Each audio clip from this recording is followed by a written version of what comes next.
Hi, I'm Laura, developer of Threaded Armor. Today I want to show you some of the accessories that we have on the website. This one is the SprayPal Splatter Shield. Why would you need this and what the heck is this? Let me show you.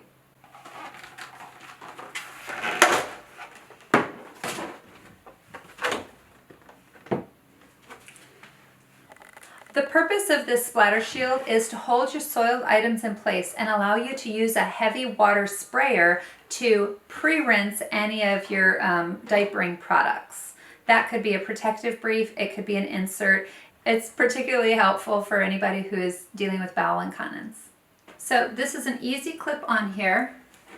The clip holds the insert in place, and then the goal is to shut this up and use your heavy-duty water sprayer on the inside to thoroughly blast your insert clean and pre-rinsed right over your toilet so everything goes in there. There's no splashing on walls or floor or anything.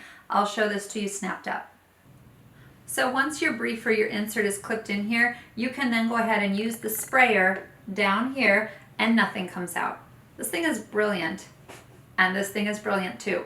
So if you want to see another video on why you would want something like this, subscribe and check out our other videos. Thanks for watching.